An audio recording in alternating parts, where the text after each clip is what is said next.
I'm Ed Gordon. Tonight, a BET News exclusive. Black America votes, the Biden interview.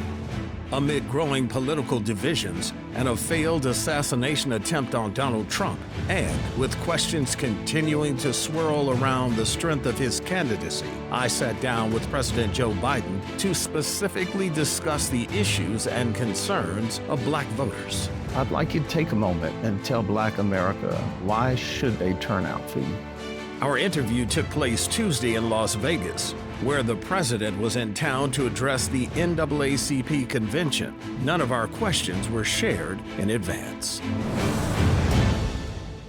Mr. President, good to sit with you. Good to be back with you guys. Let me start with your opponent, Donald Trump. He is, understatement here, an incendiary figure. Some are wondering if the assassination attempt will change him at all, make him more politically disciplined, more unifying. He says he's going to be, but many believe he won't, and you're going to have to fight fire with fire. How will you take him on from this point? Like I've been taking him on, based on the issues. I mean, look, everybody said, I said we got to tone down the rhetoric about violence. There's no room for violence. You can't be talking about violence. You can't be saying that if I lose the election, there'll be a bloodbath, which he says. If the January 6th folks were good folks and they should be released from prison, et cetera. But there are serious, serious differences we have on the issues of the future of the country. And I'm going to take them on directly. What's his selection of J.D. Vance say to you? Which says to me that he's decided that MAGA Republican politics is going to be the future of the Republican Party. And because J.D. is a great guy, a hardworking senator, but a really, really, really conservative MAGA Republican. You said to me before we started, everything's at stake here. Explain to people why this election is different. Well, look, one of the things that occurred when I won, you may remember, I said I was running for 3 reasons. It was after my son was killed or died because of Iraq. And I didn't want to get involved. And then I was watching television. And I was a professor at Penn and I was watching television later. And you saw those folks come out of the fields in Charlottesville carrying torches, accompanied by the Ku Klux Klan, carrying Nazi swastikas. And a young woman a bystander was killed. And he was asked, well, tell me about what happened, Mr. President. There were good people on both sides. That's when I decided I had to run. That's why I ran. And I said when I ran, I was going to try to do three things. And I meant this sincerely. Restore the soul of America, the decency and honor which we usually debate. Secondly, build the middle class, build out the middle class, and when that works, the bottom does well and the wealthy still unify. And third, try to unite the country. I was told I couldn't get any of that done. And then I had 4 major initiatives that they said could never pass. They all passed. And so we're making progress. We have the most advanced economy in the world today. We got more to do.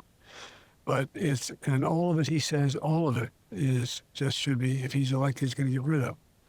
And we haven't talked about foreign policy, and I know that's not on top of most people's minds, but he wants to get out of NATO. He wants to yield to Putin. He has a very different view of the world than I do.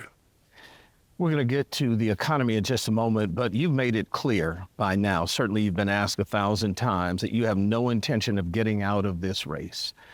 Yet there are those who are concerned still about your age and capability because of your age. Is there anything that you would look to, you personally, not anybody else, not other pundits, not even perhaps family members, that you would look to say, if I see that, I will reevaluate? If I had some medical condition that emerged, if the doctors came to me and said, you got this problem, that problem. But I made a serious mistake in the whole debate. And look, when I originally ran, you may remember it, I said I was going to be a transitional candidate. And I thought that I'd be able to move from this to pass it on to someone else. But I didn't anticipate things getting so divided. And quite frankly, I think the only thing age brings a little bit of wisdom. And I think I've demonstrated that I know how to get things done for the country, in spite of the fact that we thought we couldn't get it done. But there's more to do, and I'm reluctant to walk away from that. Would you be willing to be transitional even at this point? Would you be willing to even look at the idea that if you get in, perhaps in a year and a half or two, you would look to your, in your words, very capable vice president to carry it over the finish line? Well, look, only if I was told that there was some medical condition that I had. And that's not the case. So, but I understand what people say. Look, I'm only 3 years older than Trump, okay? And I think I'm in a little better physical shape than he is. The point is, though, that it's not unreasonable for people to say, wait a minute, you're 81 years old. And so I think it's a legitimate thing from the race. And as long as I can demonstrate that it's not affecting my ability to compete, my ability to get things done, my ability to literally lead the world. Lead the world. So you are willing from year to year to look at your health, your capabilities, and move from that place? Well, as a practical matter, yes, but there's no reason to believe that's not going to happen. Let's turn to the economy. You've done some very good things. Unemployment rate for Black America, the lowest in history. Black Americans starting small businesses in record numbers. With your administration, you've provided $7.3 billion to HBCUs, capped insulin, as you've told us, for seniors and others. But because of the wealth disparity for African Americans, there's this sense, and being Joe from Scranton, you understand this more than most. Sometimes it's very difficult, even with all of those programs, to make it day to day to day. What do you tell people who are paying $6 for cereal? They can't take their kids to a movie or a ball game, memories that last with you. What do you tell them? Well, I tell them what's happening is inflation is coming down. It is coming down. You have 16 Nobel laureates in economics saying that it's coming down. I think you're going to see, I have not spoken to the Fed. My guess is they're going to reduce rates. What we have to do is deal with the corporate greed. What's happened here is, since the pandemic, corporate profits have doubled. For example, I want to make sure that corporations that own apartment complexes cannot raise rent beyond 5% in any 1 year, period. I want to see to it that we're going to build 20 million new homes that are affordable.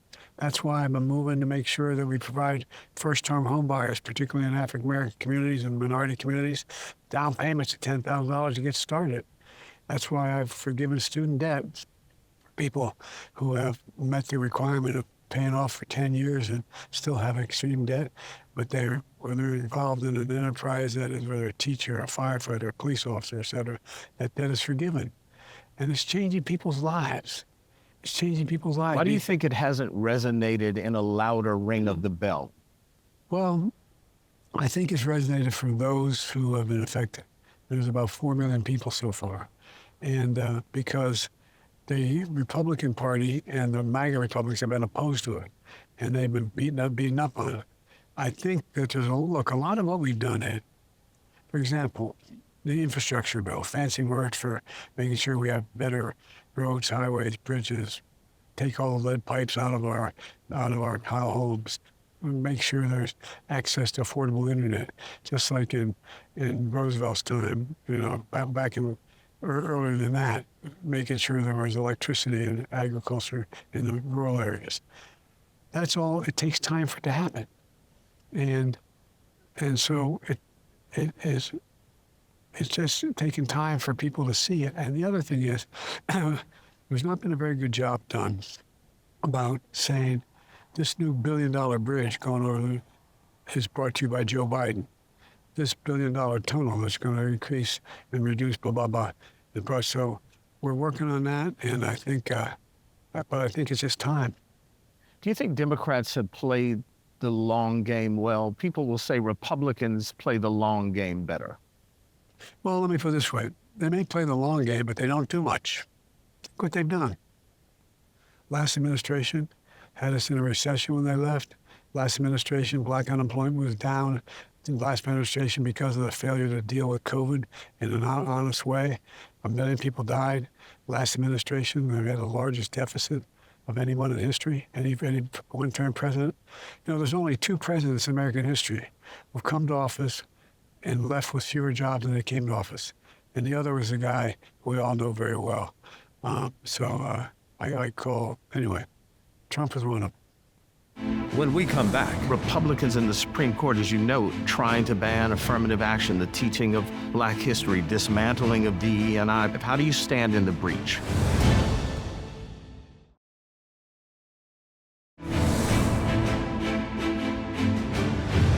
Let me ask you about reproductive rights. You've had your vice president out front on that, talking about the long game. People will say that there's an example of Democrats not playing the long game well, that conservatives have been saying they're going to get rid of this for years now, and they got it. You've said that you will restore it. How can you be assured that you'll be able to do that? The Supreme Court did it. Trump appointed the Supreme Court for the express purpose of doing it. So that's the way it They're works. still going to have the majority, no matter if you win or lose. Well, there's going to probably be 2 more appointments to the court. There's probably 2 people going to retire. Just imagine if he has 2 more appointments on that, what that means forever. Now, look, one of the things that's happening is in the majority of the states, even conservative states, where it's been left to the public to determine whether or not they want to have no exceptions, they want to have a hard call like Vance wants on no abortion under any circumstance, that you have states saying, no, that's not what we want to do. We want exceptions. So I think there is and the way we're going to change it, if we get a Democratic Congress, all we got to do is get 51 of those members of the House and Senate, of the Senate, and say, this is it. And then I'll sign that bill. But what's going to happen, Trump's going to sign a bill if he gets elected. We don't do well. That's going to say, we wipe it all, no exceptions, nothing, done. And so it's a little bit like George Floyd, what happened. I had to take independent action. It wasn't as strong as what I wanted the George Floyd legislation to be. And I couldn't get Republican votes. So we got to point out what's at stake and what the MAGA Republicans are trying to do. So let's walk into that. You led me into the next question, and that is post-George Floyd, African Americans were really hopeful in terms of progress with police reform, racial injustice, equality. There was a hope for government sanctions, reparations, and now Republicans in the Supreme Court, as you note, have banned or are trying to ban affirmative action, the teaching of Black history, dismantling of DE&I projects, and they're promising to roll back even more with something you and I talked about before we started here, and that's Project 2025. How do you stand in the breach? I stand in the breach by making it clear we're not going to let that happen. For example, if you look at what happened with George Floyd, we didn't get the legislation, so I took executive action, made sure these guys got to wear cameras, and everybody has everything's on. It's changed. It's changed the way things have, not what we should have, as far as it should change, but it's changed things. We're also in a situation where, if you take a look at what we've done in terms of the number of police officers most cops are killed, responding to domestic violence of that. So we don't need more cops. What we need is more social workers. We need more people who are in communities building coalitions. That's growing across the country. That's growing in neighborhoods. That's growing. And we have to keep doing it. We need another 100,000 community police officers working with communities and bringing people in who are social workers, people who know how to put neighbors together. Or we're doing things like what we're changing in the environmental stuff. So many Black neighborhoods are ripped apart by interstate highways running through the middle of their community, splitting them up. Well, we're providing the money to be able to pave over that now. Not pave over it, but turn them into tunnels to bring the neighbors together again. But the other thing we've done is making clear that when I got elected, I said I was going to have an administration that looked like America. I have more African Americans in high positions in not just the vice president, not just Supreme Court justice, but across the board in any administration in history. Because it's important that that kid in 10th grade looks up and says, I can do that. I can do that. It's important that people know that they're respected, know that they're taken care of, know that they're engaged. That's why I appointed Ketanji Brown Jackson. She's, by the way, the brightest of the court, I think. I mean, in terms of pure gray matter. But so we're going to change this. But it's going to take time. We got to stay at it. What do you tell a African American who says, I hear that, but I've heard it for too long. It's going to take time. We've been waiting and waiting and waiting. Look, take a look at what your bottom line is in your economy now. Take a look how the unemployment's the lowest it's been there.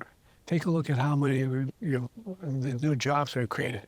Take a look at how many people are been able to get to college education and get the debt wiped out. Take a look at what's actually happening on the ground. Take a look at the fight that's going on. I mean, for example, I got a lot of heat because you have our friends in the Republican Party trying to erase Black history. Well, guess what? I've set up a new Juneteenth, a new federal holiday. They can't erase it anymore. Everybody now knows what happened then. But they're trying to erase it in the schools. So they are. And that's why we got to make sure that he doesn't get elected. Trump's Project 2025 says do it at the Department of Education. Let it up to local schools. What's he talking about? What's he talking about? He's talking about trying to erase it. Not just affirmative action, but all efforts to right the ships for people. Give people a chance. Look, my dad used to say that a job's about a lot more than your paycheck. It's about your dignity. It's about your integrity. It's about being able to look your kid in the eye and say, honey, everything's going to be okay, and mean there was a shot of it. We're moving there. And by the way, the way you get equity, you build equity by home ownership. That's how all middle-class white guys did. That's how my dad was able to do it. You buy a home, you build an equity in the home, you're able to move from there. That's happening. That's happening. But we're going to focus on housing. Significantly focus on affordable housing. But you do appreciate that the standard for your dad and for any white man in this country is vastly different than any African American. No, I do. But what I also, you appreciate, my dad was a working class guy. We lived in a 3-bedroom home with 4 kids, and grandpa lived with us. We weren't poor, but there wasn't any money left at the end of the day. And so it's all about treating people with dignity. And it's about making sure that, look, I mean, for example, look at the heat I'm getting because I named the Secretary of Defense, a black man. I named Ketanji Brown. I mean, because of the people I've named. It's about making it clear that American history is black history. Black history is American history, and it's being built by it. That's why we're strong. When we come back, I'd like you to take a moment and tell Black America why should they turn out for you?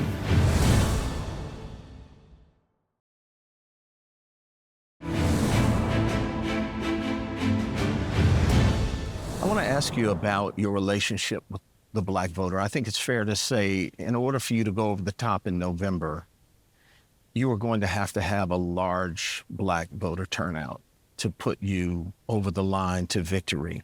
And honestly, if I'm honest with you, the enthusiasm this time around is not the same as the last time you won. There is a certain disenchantment.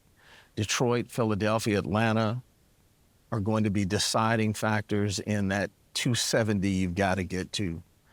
I'd like you to take a moment and tell Black America what you want them to know. Why should they turn out for you?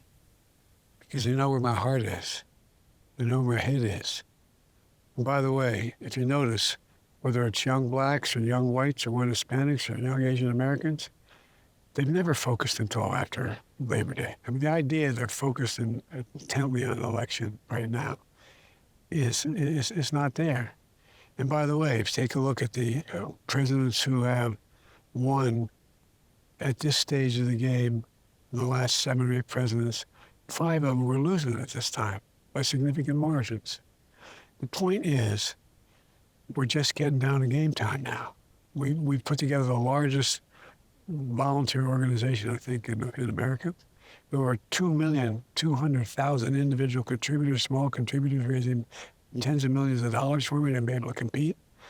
So I think you're going to be surprised that. And by the way, for example, I was in South Carolina, went to going to a Black home where a dad and his son were sitting at the kitchen table with him, and they talk about it. And after it was all over, his father said, no one's talked to my son like this before. No one said, you really mean it.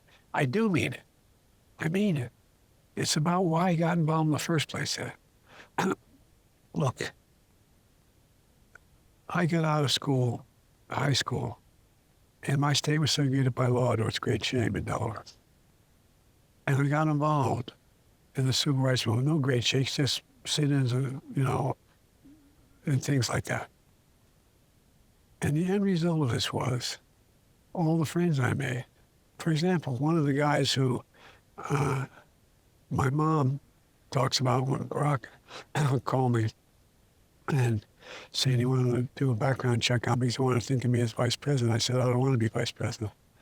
And he said, no, there's only you and two others. I said, Barack, I can help you more as a senator. I really believe that. He said, no. He said, well, damn it, there's only you.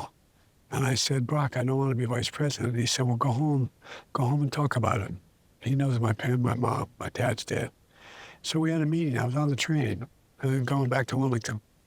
And when I got home, we sat in the back porch, called the family together. My son was alive then, my two sons, my daughter. The only outside, other than the family members who was there, was Ted Kaufman. It was my best friend and was just sitting stepped in as senator when I got elected vice president. And so we went around the room. On the porch, what do you want to do? And my wife said, you ought to do it because if you don't, he's going to ask you to be Secretary of State and you'll be away all the time. And then my son, Bo, who was Attorney General, should be sitting there, not me. And I said, Dad, you have an obligation, went through it. And so everybody made their case, and I still didn't want to do it. My mom was sitting against a railing, and over on the porch, there's a story up from the ground. And I said, honey, you haven't said anything. She said, Joey. She said, remember when you were a kid?